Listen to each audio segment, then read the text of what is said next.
नमस्कार दोस्तों, आप सभी का आपके अपने परिवार आईडी एग्जाम में स्वागत है। तो कैसे हैं आप सभी के सभी। उम्मीद करते हैं कि आप सभी अच्छे होंगे। तो दोस्तों, जैसा कि आप सभी को पता है कि डेली शाम को आपकी ये क्लास होती है मूल विधि और भारतीय संविधान की, जिसमें से आपके टोटल 50 क्वेश्चंस होते हैं और 25 क्वेश्चंस आपके मूल विधि के और 25 क्वेश्चंस जो है भारतीय संविधान के होते हैं।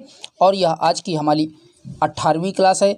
इससे पहले हमने 17 क्लासेस करवा दिया है। जिन लोगों ने उन क्लासों को नहीं देखा है तो चैनल के प्लेलिस्ट में जाकर के या इसी क्लास के नीचे डिस्क्रिप्शन में उन सभी क्लासों का लिंक आपको मिल जाएगा। और चैनल पे नए हैं तो चैनल को सब्सक्राइब कर बेल आइकन को दबा दीजिए ताकि आगे आने वाले क्लासेस के नोटिफिकेशन आप तक पहुंचते रहें। तो चलिए दोस्तों, कंटिन्यू करते हैं आज की क्लास को।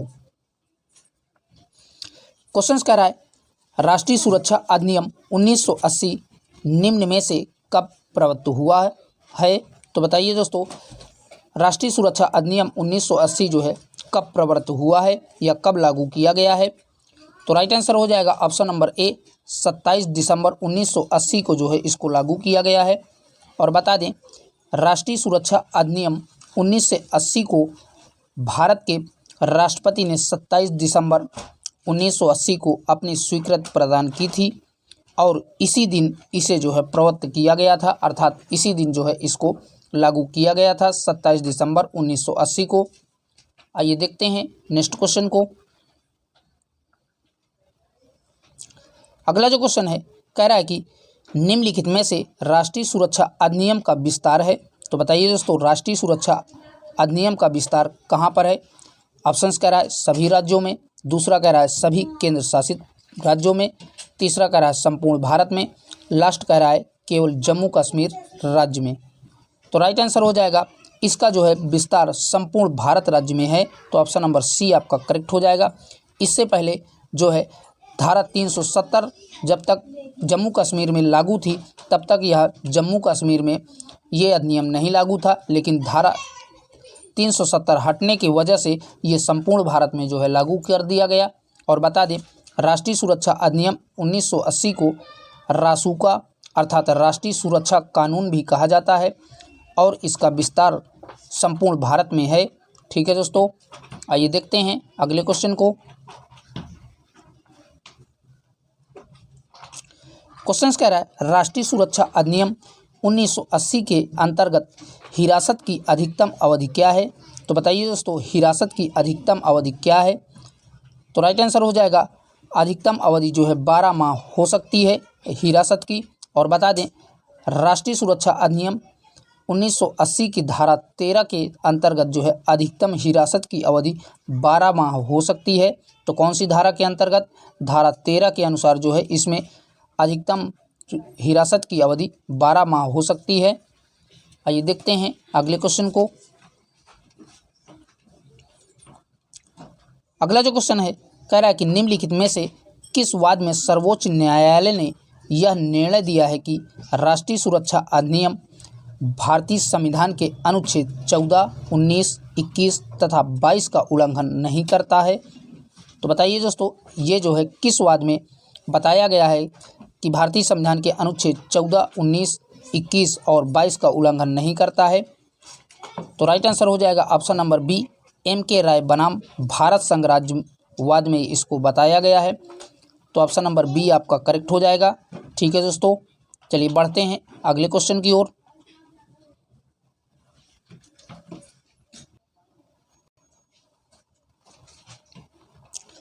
अगला जो क्वेश्चन है कह रहा है कि राष्ट्रीय सुरक्षा एवं अखंडता को प्रभावित करने वाले व्यक्ति को किस धारा के अंतर्गत निरुद्ध किया जा सकता है। तो बताइए दोस्तों, राष्ट्रीय सुरक्षा एवं अखंडता को प्रभावित करने वाले व्यक्ति को किस धारा के अंतर्गत निरुद्ध किया जा सकता है। तो राइट आंसर हो जाएगा ऑप्शन नंबर ए, धारा 3 के तहत उस व्यक्ति को निरुद्ध किया जा सकता है।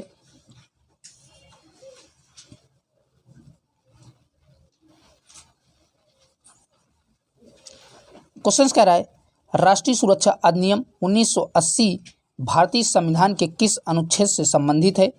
तो बताइए दोस्तों, ये राष्ट्रीय सुरक्षा अधिनियम 1980 भारतीय संविधान के कौन से अनुच्छेद से संबंधित है।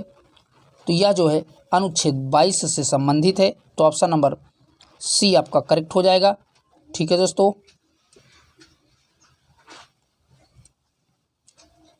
अगला जो क्वेश्चन है कह रहा है कि राष्ट्रीय सुरक्षा अधिनियम 1980 की धारा 3 के अंतर्गत कोई व्यक्ति गिरफ्तार किया जा सकता है जब, तो ऑप्शंस कह रहा है कोई विदेशी भारत में बिना अनुमति के लगातार रह रहा हो तो भी उसको गिरफ्तार किया जा सकता है। दूसरा कह रहा है वह भारत की सुरक्षा से संबंधित कार्यों में लगा हो तो ये इस स्थिति में भी गिरफ्तार किया जा सकता है। अगला कह रहा है भारत की सुरक्षा का विदेशी शक्तियों पर प्रतिकूल प्रभाव पड़ता हो, इस स्थिति पर भी उसको गिरफ्तार किया जा सकता है।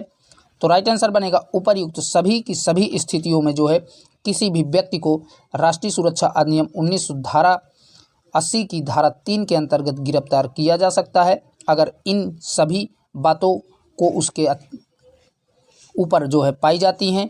ठीक है दोस्तों, चलिए देखते हैं अगले क्वेश्चन को। क्वेश्चन कह रहा है राष्ट्रीय सुरक्षा अधिनियम 1980 की धारा 18 निम्न में से किस से संबंधित है।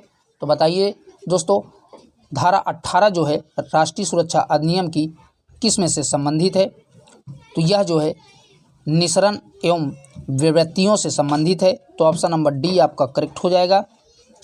आइए देखते हैं अगले क्वेश्चन को। अगला जो क्वेश्चन है कह रहा है कि राष्ट्रीय सुरक्षा अधिनियम 1980 की धारा 3 के अंतर्गत किसी भी व्यक्ति को कौन गिरफ्तार करने का आदेश दे सकता है। तो बताइए दोस्तों, धारा 3 के अंतर्गत इस अधिनियम में किसी भी व्यक्ति को गिरफ्तार करने का आदेश कौन जारी कर सकता है। तो ऑप्शन है कोई भी पुलिस अधिकारी, दूसरा है केंद्र सरकार, तीसरा कह रहा है राज्य सरकार और लास्ट कह रहा है बी एवं सी दोनों। तो इसमें से आपका राइट आंसर हो जाएगा केंद्र सरकार और राज्य सरकार दोनों के दोनों जो है गिरफ्तार करने का आदेश जारी कर सकते हैं। तो राइट आंसर बनेगा ऑप्शन नंबर डी, बी एवं सी दोनों के दोनों जो है केंद्र और राज्य सरकार दोनों गिरफ्तारी के आदेश दे सकते हैं। ठीक है दोस्तों, आइए देखते हैं अगले क्वेश्चन को। अगला जो क्वेश्चन है निम्नलिखित में से राष्ट्रीय सुरक्षा अधिनियम 1980 में कुल कितनी धाराएं हैं। तो बताइए दोस्तों, इसमें जो है कुल कितनी धाराएं हैं इस अधिनियम में। तो इस अधिनियम में टोटल जो है 18 धाराएं हैं। तो ऑप्शन नंबर सी आपका करेक्ट हो जाएगा। और बता दें राष्ट्रीय सुरक्षा अधिनियम 1980 में कुल 18 धाराएं हैं, परंतु धारा 5A और धारा 14A इस अधिनियम में संशोधन के बाद जोड़ा गया था। तो इस प्रकार गणना की दृष्टि से इसमें कुल 20 धाराएं हो जाती हैं। पहले इसमें 18 धाराएं थी और आज भी 18 धाराएं ही गिनी जाती हैं, लेकिन इसमें बाद में संशोधन किया गया तो 5A बढ़ा दिया गया और 14A बढ़ा दिया गया है। तो इस तरह गणना के आधार पर जो है इसमें 20 धाराएं जोड़ी जाती हैं। ठीक है दोस्तों, तो याद रखिएगा। आइए देखते हैं अगले क्वेश्चन को। अगला जो क्वेश्चन है कह रहा है कि राष्ट्रीय सुरक्षा अधिनियम की किस धारा के अंतर्गत केंद्र या राज्य सरकार सलाहकार बोर्ड का गठन किया गया है। तो बताइए दोस्तों, किस धारा के अंतर्गत राज्य सरकार और केंद्र सरकार सलाहकार बोर्ड का गठन करते हैं। तो राइट आंसर बनेगा धारा 9 के अनुसार जो है करते हैं। और बता दें इस अधिनियम की धारा 9 के अंतर्गत गिरफ्तारी के संबंध में यथास्थित केंद्र सरकार या राज्य सरकार एक या एक से अधिक जो है सलाहकार बोर्ड का गठन कर सकती हैं। तो याद रखिएगा कौन से धारा में, धारा 9 के अनुसार जो है गिरफ्तारी के संबंध में एक या एक से अधिक जो है केंद्र सरकार या राज्य सरकार सलाहकार बोर्ड का गठन कर सकती हैं। ठीक है दोस्तों, आइए देख लेते हैं नेक्स्ट क्वेश्चन को। अगला जो क्वेश्चन है कह रहा है कि राष्ट्रीय सुरक्षा अधिनियम 1980 की धारा 3 के अंतर्गत गिरफ्तार किए गए व्यक्ति के संबंध में केंद्र या राज्य सरकार कितने दिन के अंदर सलाहकार बोर्ड के समक्ष अपना पक्ष रख सकती हैं। मोस्ट इम्पॉर्टेंट है। तो बताइए दोस्तों, कितने समय अवधि में केंद्र और राज्य सरकार जो है अपना सलाहकार बोर्ड के समक्ष अपना पक्ष रख सकती हैं। तो राइट आंसर बनेगा ऑप्शन नंबर ए करेक्ट हो जाएगा। 3 सप्ताह के अंदर जो है अपना पक्ष रख सकती हैं केंद्र और राज्य सरकार दोनों। आइए देखते हैं नेक्स्ट क्वेश्चन को। तो दोस्तों, आप सभी से रिक्वेस्ट है कि आप चैनल को सब्सक्राइब कर दीजिए क्वेश्चंस कह रहा है राष्ट्रीय सुरक्षा अधिनियम की धारा 14 का के अंतर्गत गिरफ्तार किया गया व्यक्ति बिना सलाह बोर्ड की अनुमति के निरोध की तिथि से कितनी अवधि के लिए निरुद्ध किया जा सकता है। तो राइट आंसर हो जाएगा 3 महीने से अधिक, लेकिन 6 महीने से अनधिक। तो कहने का मतलब है कि 3 महीने से अधिक अवधि को जो है तक उसको निरुद्ध किया जा सकता है, लेकिन उसे 6 महीने से ज़्यादा नहीं निरुद्ध किया जा सकता। तो राइट आंसर आपका ऑप्शन नंबर डी आपका करेक्ट हो जाएगा। ठीक है दोस्तों, चलिए देखते हैं अगले क्वेश्चन को। अगला जो क्वेश्चन है कह रहा है कि राष्ट्रीय सुरक्षा अधिनियम 1980 के अंतर्गत गिरफ्तार किए गए व्यक्ति का यदि राज्य सरकार समर्थन नहीं करती है तो उसे कितने दिन के बाद छोड़ दिया जाएगा। तो बताइए दोस्तों राइट आंसर कौन सा बनेगा। तो राइट आंसर हो जाएगा अगर किसी भी गिरफ्तार किए गए व्यक्ति का राज्य सरकार समर्थन नहीं करती है तो उसे जो है 12 दिन के अंदर छोड़ दिया जाता है। तो ऑप्शन नंबर बी आपका करेक्ट हो जाएगा।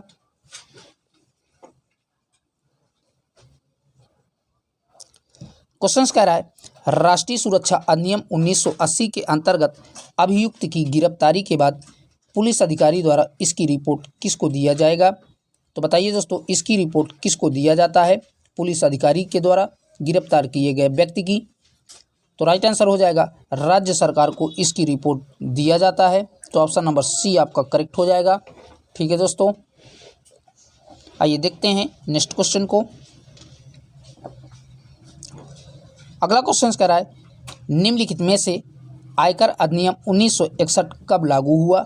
मोस्ट इंपॉर्टेंट है। तो बताइए दोस्तों आयकर अधिनियम 1961 जो है कब लागू किया गया था।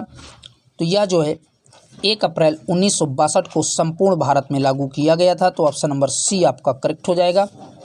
आइए देखते हैं नेक्स्ट क्वेश्चन को।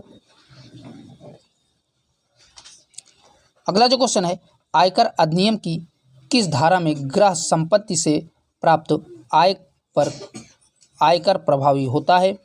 तो बताइए दोस्तों ग्रह संपत्ति से जो प्राप्त आय होती है वो किस पर जो है प्रभावी होती है। तो राइट आंसर हो जाएगा ऑप्शन नंबर बी धारा 22 के तहत जो है वो प्रभावी होती है। आइए देखते हैं नेक्स्ट क्वेश्चन को। क्वेश्चन कह रहा है आयकर अधिनियम 1961 की किस धारा में आय को परिभाषित किया गया है। तो बताइए दोस्तों आयकर अधिनियम 1961 की कौन सी धारा में जो है आय को परिभाषित किया गया है। तो बताइए। तो राइट आंसर बनेगा ऑप्शन नंबर ए धारा 2 के 24 में जो है आय को परिभाषित किया गया है। आइए देखते हैं नेक्स्ट क्वेश्चन को। क्वेश्चन कह रहा है किसी व्यक्ति की आय के अंतर्गत किसकी आय को शामिल किया गया है। मोस्ट इंपॉर्टेंट है। तो बताइए दोस्तों किसी भी व्यक्ति की आय में जो है किसकी आय को जो है शामिल किया गया है। ऑप्शंस कह रहा है पत्नी, पति, वयस्क संतान और लास्ट कह रहा है उपर्युक्त सभी। तो किसी भी व्यक्ति की आय में पत्नी, पति, अवयस्क संतान ये सभी को जो है शामिल किया गया है। तो राइट आंसर बनेगा उपर्युक्त सभी के सभी। ऑप्शन नंबर डी आपका करेक्ट हो जाएगा। और बता दें आयकर अधिनियम के अंतर्गत किसी व्यक्ति के आय के अंतर्गत पत्नी, पुत्र, पुत्री, सौतेली संतान और दत्तक संतान भी शामिल होते हैं। ठीक है दोस्तों, चलिए बढ़ते हैं अगले क्वेश्चन की ओर। क्वेश्चन कह रहा है निम्न में से आयकर अधिनियम का विस्तार क्षेत्र है। तो बताइए दोस्तों आयकर अधिनियम का विस्तार क्षेत्र कहाँ पर है। तो इनका जो है विस्तार क्षेत्र संपूर्ण भारत में है। तो ऑप्शन नंबर डी आपका करेक्ट हो जाएगा। ठीक है दोस्तों, चलिए बढ़ते हैं अगले क्वेश्चन की ओर। क्वेश्चन कह रहा है आयकर अधिनियम के अंतर्गत निर्धारण वर्ष वह अवधि है जो प्रत्येक वर्ष प्रारंभ होती है। तो बताइए दोस्तों आयकर अधिनियम के अंतर्गत जो है निर्धारण वर्ष की अवधि क्या होती है जो प्रत्येक वर्ष प्रारंभ होती है। तो ये जो है प्रत्येक वर्ष 1 अप्रैल को प्रारंभ होती है। तो ऑप्शन नंबर ए आपका करेक्ट हो जाएगा। और बता दें निर्धारण वर्ष वह अवधि है जो प्रत्येक 1 अप्रैल को प्रारंभ होती है। ठीक है दोस्तों, याद रखिएगा, मोस्ट इंपॉर्टेंट है। चलिए बढ़ते हैं अगले क्वेश्चन की ओर। अगला जो क्वेश्चन है कह रहा है कि निम्नलिखित में से आयकर अधिनियम 1961 में कुल कितनी अनुसूचियां शामिल हैं। तो बताइए दोस्तों, आयकर अधिनियम 1961 में कुल कितनी अनुसूचियां हैं। तो राइट आंसर बनेगा इसमें जो है टोटल 14 अनुसूचियां हैं। तो ऑप्शन नंबर बी आपका करेक्ट हो जाएगा। और बता दें कि आयकर अधिनियम में कुल 23 अध्याय, 298 धाराएं तथा 14 अनुसूचियां जो है शामिल हैं। तो याद रखिएगा सारे के सारे फैक्ट। आइए देख लेते हैं अगले क्वेश्चन को। क्वेश्चन कह रहा है निम्न में से आयकर अधिनियम 1961 के अंतर्गत किसी व्यक्ति के संतान में शामिल है। तो बताइए दोस्तों, अभी थोड़ी देर पहले ही हमने बताया कि किसी भी व्यक्ति के आयकर में कौन कौन शामिल होता है। तो दत्तक पुत्र भी होता है, सौतेली संतान होता है, लेकिन भाई की संतान नहीं होती है। तो राइट आंसर बनेगा ऑप्शन नंबर डी, ए एवं बी दोनों, यानी कि दत्तक पुत्र और सौतेली संतान किसी भी व्यक्ति की आय में जो है शामिल होते हैं। और बता दें आयकर अधिनियम के अंतर्गत किसी व्यक्ति के आय के अंतर्गत जो है पत्नी, पुत्र, पुत्री, सौतेली संतान और दत्तक संतान भी शामिल होते हैं। ठीक है दोस्तों, आइए देख लेते हैं अगले क्वेश्चन को। क्वेश्चन कह रहा है किसी व्यक्ति की आय के अंतर्गत तलाशी और अधिग्रहण की शक्ति किस धारा में दी गई है। तो बताइए दोस्तों, तलाशी और अधिग्रहण की शक्ति किस धारा में दी गई है। तो राइट आंसर बनेगा ऑप्शन नंबर बी, धारा 120 में जो है दिया गया है अधिकरण और तलाशी की शक्तियां। चलिए देखते हैं नेक्स्ट क्वेश्चन को। अगला जो क्वेश्चन है कह रहा है कि आयकर अधिनियम 1961 के अंतर्गत किए गए अपराधों का संज्ञान निम्न में से कौन करता है। तो बताइए दोस्तों, इस अधिनियम के अंतर्गत किए गए अपराध का संज्ञान कौन लेता है। तो ऑप्शन से प्रथम श्रेणी न्यायिक मजिस्ट्रेट ये लेता है। अगला कह रहा है द्वितीय श्रेणी न्यायिक मजिस्ट्रेट ये भी लेता है। तो राइट आंसर हो जाएगा ऑप्शन नंबर डी। यहाँ पर दोस्तों टाइपिस्ट से थोड़ा गलती हो गई है, यहाँ पर ए एवं बी होना चाहिए। तो राइट आंसर हो जाएगा ए एवं बी दोनों के दोनों जो है इसके सही जवाब हो जाएंगे। प्रथम श्रेणी न्यायिक मजिस्ट्रेट और द्वितीय श्रेणी न्यायिक मजिस्ट्रेट दोनों जो है इसमें किए गए अपराध को संज्ञान में लेते हैं। ठीक है दोस्तों, चलिए देखते हैं अगले क्वेश्चन की ओर। अगला जो क्वेश्चन है दोस्तों, यहाँ से आपके भारतीय संविधान के क्वेश्चन शुरू हैं। तो क्वेश्चन कह रहा है किस अनुच्छेद के अनुसार भारत के राष्ट्रपति द्वारा राष्ट्रपति आपातकाल की घोषणा की जाती है। तो बताइए दोस्तों, कौन से अनुच्छेद के अंतर्गत राष्ट्रपति द्वारा राष्ट्रीय आपातकाल की घोषणा की जाती है। तो राइट आंसर हो जाएगा अनुच्छेद 352 के तहत जो है राष्ट्रपति राष्ट्रीय आपातकाल की घोषणा कर सकता है। चलिए देखते हैं नेक्स्ट क्वेश्चन की ओर। क्वेश्चन कह रहा है राष्ट्रपति राष्ट्रीय आपातकाल की घोषणा किन कारणों से कर सकता है। तो पहला कह रहा है युद्ध के आधार पर, तो इसके आधार पर कर सकता है। दूसरा कह रहा है हथियार बंद विद्रोह के आधार पर, तो इस आधार पर भी राष्ट्रीय आपातकाल लग सकता है। और अगला कह रहा है बाह्य आक्रमण के आधार पर, तो इस आधार पर भी राष्ट्रीय आपातकाल लग सकता है। तो इसमें से राइट आंसर बनेगा उपर्युक्त सभी के सभी आधारों पर राष्ट्रीय आपातकाल राष्ट्रपति द्वारा लगाया जा सकता है।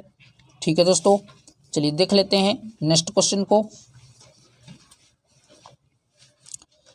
अगला जो क्वेश्चन कह रहा है निम्न में से संसद द्वारा संकटकाल की घोषणा का अनुमोदन कितनी अवधि के अंतराल में होना आवश्यक है। तो बताइए दोस्तों, राइट आंसर कौन सा बनेगा। तो बता दें 1 माह के अंदर संसद का अनुमोदन होना आवश्यक है। तो राइट आंसर आपका ऑप्शन नंबर बी करेक्ट हो जाएगा। कितने 1 माह के अंदर जो है संसद का अनुमोदन होना आवश्यक है। चलिए देखते हैं नेक्स्ट क्वेश्चन को। क्वेश्चन कह रहा है निम्नलिखित में से किन अनुच्छेदों को राष्ट्रीय आपातकाल के दौरान निलंबित नहीं किया जा सकता। तो बताइए दोस्तों, कौन से अनुच्छेदों को जो है राष्ट्रीय आपातकाल के समय भी निलंबित नहीं किया जाता है। तो राइट आंसर हो जाएगा अनुच्छेद 20 और 21 को जो है राष्ट्रीय आपातकाल के समय भी निलंबित नहीं किया जा सकता है। ठीक है दोस्तों, मोस्ट इंपॉर्टेंट क्वेश्चन है ये, आपका 2017 यूपीएसआई में आया हुआ क्वेश्चन है।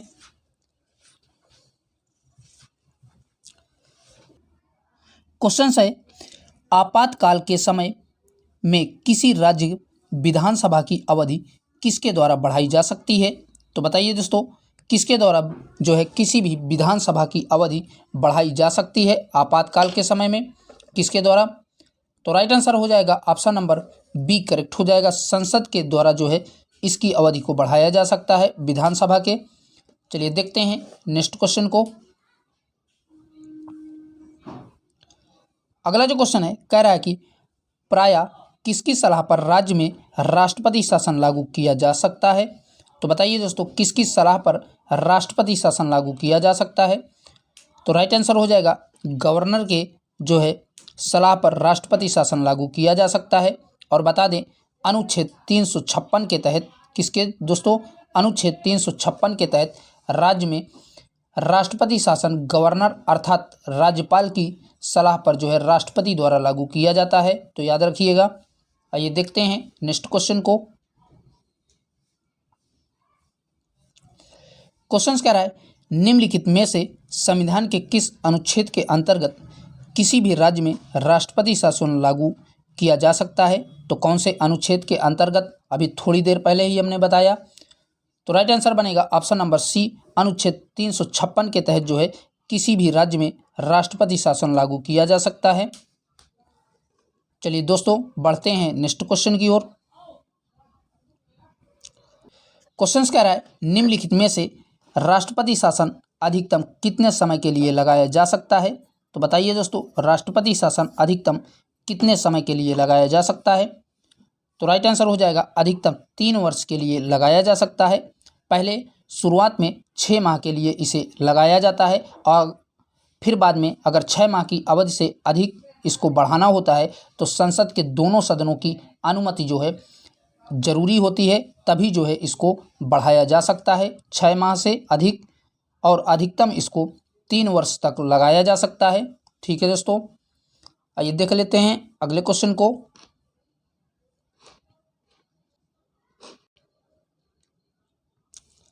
अगला जो क्वेश्चन है कह रहा है कि भारतीय संविधान के अनुच्छेद 356 के अंतर्गत राष्ट्रपति शासन सर्वप्रथम कहाँ लागू किया गया था? मोस्ट इंपॉर्टेंट है, 2011 और 2017 दोनों में ये आया हुआ है यूपीएसआई में। तो बताइए दोस्तों, राष्ट्रपति शासन जो है अनुच्छेद 356 के तहत जो लगता है वो सर्वप्रथम कहाँ पर लागू किया गया था? तो राइट आंसर हो जाएगा पंजाब के पेप्सू में जो है लागू किया गया था, तो ऑप्शन नंबर सी आपका करेक्ट हो जाएगा। और बता दें ये पहली बार जो है 1951 में और दूसरी बार जो है 1953 में लगा था। 1951 में पंजाब के पेप्सू में लगा था और 1953 में जो है ये पटियाला में लगाया गया था राष्ट्रपति शासन अनुच्छेद 356 के तहत। तो दोनों के दोनों याद रखिएगा। चलिए देखते हैं नेक्स्ट क्वेश्चन को। अगला जो क्वेश्चन है कह रहा है कि निम्न विकल्पों में से दिए गए अनुच्छेदों में से किस अनुच्छेद का उपयोग अभी तक नहीं किया गया है? तो बताइए दोस्तों, इन चारों में से कौन सा ऐसा अनुच्छेद है जिसका उपयोग अभी तक नहीं किया गया है? तो राइट आंसर बनेगा अनुच्छेद 360 का अभी तक उपयोग नहीं किया गया है। और आप लोग कमेंट बॉक्स में बता सकते हैं कि अनुच्छेद 360 में किसका प्रावधान किया गया है। ठीक है दोस्तों, चलिए बढ़ते हैं अगले क्वेश्चन की ओर। अगला जो क्वेश्चन है कह रहा है कि किसने कहा था कि राष्ट्रपति का आपातकालीन अधिकार संविधान में के साथ धोखा है? तो बताइए दोस्तों, यह किसने कहा था राष्ट्रपति का आपातकालीन अधिकार संविधान के साथ धोखा है? यह शब्द किसके द्वारा कहे गए थे? तो ये जो है के.एम. नंबियार के द्वारा कहे गए थे। तो ऑप्शन नंबर सी आपका करेक्ट हो जाएगा, के.एम. नंबियार। आइए देखते हैं अगले क्वेश्चन को। अगला जो क्वेश्चन है कह रहा है कि निम्न में से कौन केंद्र और राज्यों में राजस्व बंटवारे के लिए मापदंडों की अनुशंसा करता है? तो बताइए दोस्तों, इनमें जो है केंद्र और राज्यों में स्वराज बांटने के लिए मापदंडों की अनुशंसा किसके द्वारा की जाती है? तो राइट आंसर हो जाएगा वित्त आयोग के द्वारा इसकी अनुशंसा की जाती है। इसके मापदंडों की केंद्र सरकार और राज्य सरकार के बीच में राजस्व के बंटवारे के लिए। चलिए देखते हैं नेक्स्ट क्वेश्चन को। अगला जो क्वेश्चन है कह रहा है कि केंद्र एवं राज्य के बीच वित्तीय विवादों के निपटारे हेतु निम्नलिखित में से मुख्य एजेंसी कौन है? तो बताइए दोस्तों इनमें से मुख्य एजेंसी कौन है? तो राइट आंसर हो जाएगा अनुच्छेद 131 के तहत सर्वोच्च न्यायालय केंद्र एवं राज्य के बीच में वित्तीय विवादों का निपटारण करती है। तो ऑप्शन नंबर ए आपका करेक्ट हो जाएगा। और कौन से अनुच्छेद के तहत जो है सर्वोच्च न्यायालय इनका निपटारा करती है? तो अनुच्छेद 131 के तहत जो है इनके विवादों का निपटारा करती है। ठीक है दोस्तों, चलिए बढ़ते हैं अगले क्वेश्चन की ओर। अगला जो क्वेश्चन है कह रहा है कि निम्नलिखित में से कौन वित्त आयोग द्वारा की गई प्रत्येक सिफारिश को संसद के प्रत्येक सदन के समक्ष रखवाता है?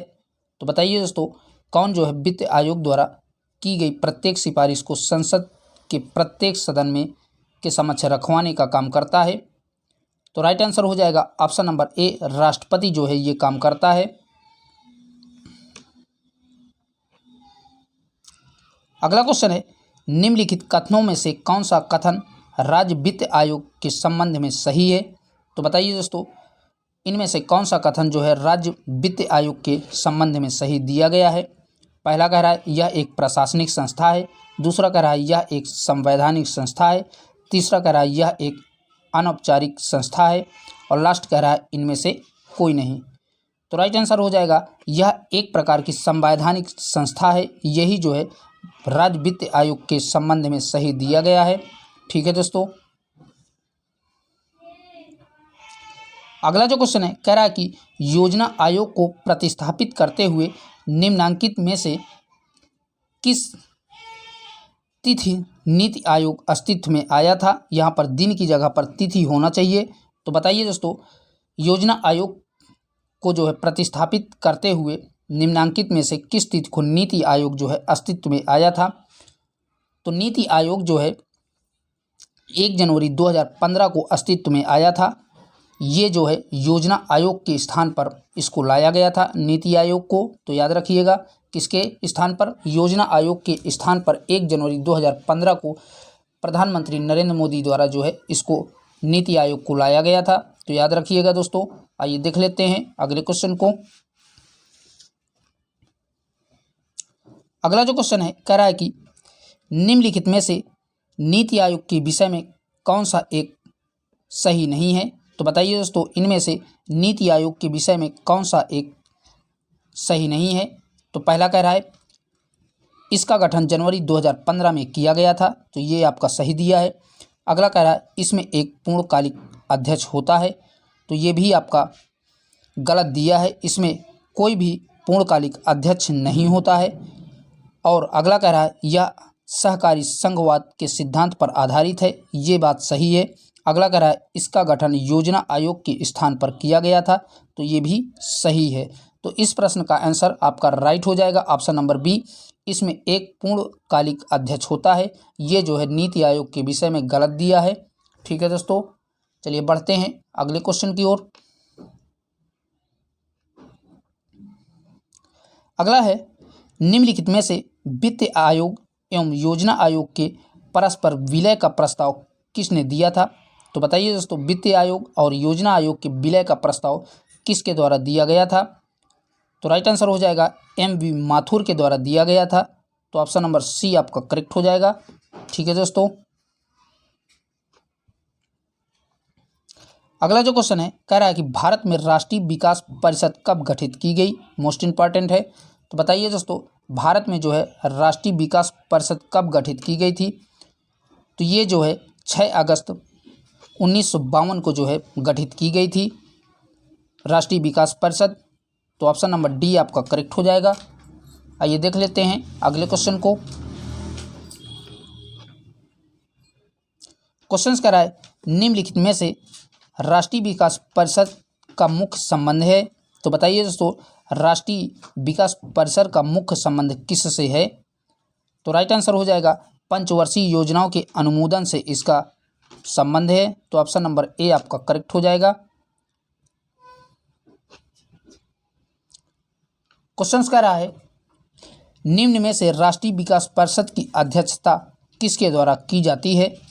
तो बताइए दोस्तों, राष्ट्रीय विकास परिषद की अध्यक्षता किसके द्वारा की जाती है? तो राइट आंसर हो जाएगा इसकी अध्यक्षता प्रधानमंत्री द्वारा की जाती है। तो ऑप्शन नंबर बी आपका करेक्ट हो जाएगा। ठीक है दोस्तों, चलिए देखते हैं नेक्स्ट क्वेश्चन को।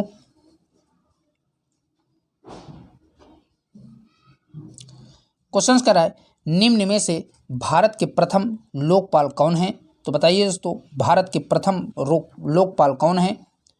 तो राइट आंसर हो जाएगा भारत के प्रथम लोकपाल न्यायाधीश बालकृष्णन हैं। तो ऑप्शन नंबर बी आपका करेक्ट हो जाएगा। आइए देखते हैं नेक्स्ट क्वेश्चन को।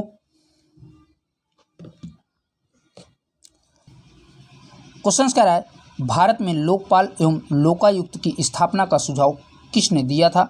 तो बताइए दोस्तों, भारत में जो है लोकपाल और लोकायुक्त की स्थापना का सुझाव किसके द्वारा दिया गया था? तो राइट आंसर हो जाएगा ऑप्शन नंबर बी करेक्ट हो जाएगा। प्रशासनिक सुधार आयोग के द्वारा जो है लोकपाल और लोकायुक्त की जो है स्थापना का सुझाव दिया गया था। और अगर इसकी गठन की बात करें तो इसका गठन जो है 5 जनवरी 1966 में मोरारजी देसाई की अध्यक्षता में किया गया था। तो साथ में ये भी याद रखिएगा, कब दोस्तों? 5 जनवरी 1966 में जो है इसका गठन मोरारजी देसाई के अध्यक्षता में किया गया था। चलिए देखते हैं नेक्स्ट क्वेश्चन को। अगला जो क्वेश्चन है कह रहा है कि प्रशासनिक सुधार आयोग जिसने पहली बार लोकपाल तथा लोकायुक्त बनाने की संस्तुति की थी के अध्यक्ष थे? तो बताइए दोस्तों, इसके अध्यक्ष कौन थे? तो राइट आंसर हो जाएगा, अभी थोड़ी देर पहले ही हमने बताया कि मोरारजी देसाई की अध्यक्षता में जो है 5 जनवरी 1966 को जो है इनकी लोकपाल और तथा लोकायुक्त की स्थापना अर्थात गठन किया गया था। तो ऑप्शन नंबर ए आपका करेक्ट हो जाएगा। चलिए देखते हैं नेक्स्ट क्वेश्चन को। अगला जो क्वेश्चन है कह रहा है कि संसद में पहला लोकपाल विधेयक निम्न में से कब रखा गया था? तो बताइए दोस्तों, संसद में जो है पहला लोकपाल विधेयक कब रखा गया था? तो ये जो है 1968 में रखा गया था। तो ऑप्शन नंबर सी आपका करेक्ट हो जाएगा। ठीक है दोस्तों, और बता दें संसद में पहला लोकपाल विधेयक वर्ष 1968 में जो है चौथी लोकसभा में जो है प्रस्तुत किया गया था। तो अगर आपसे लोकसभा पूछता है तो चौथी लोकसभा उस समय चल रही थी जब इसको जो है रखा गया था। तो याद रखिएगा। तो दोस्तों आज के लिए इतना ही, यहीं तक आज की क्लास में मोस्ट क्वेश्चन थे जो कि हमने आपके साथ कवर किया। फिर मिलेंगे इसकी क्लास 19 लेकर के, तब तक के लिए बाय बाय, टेक केयर, जय हिंद।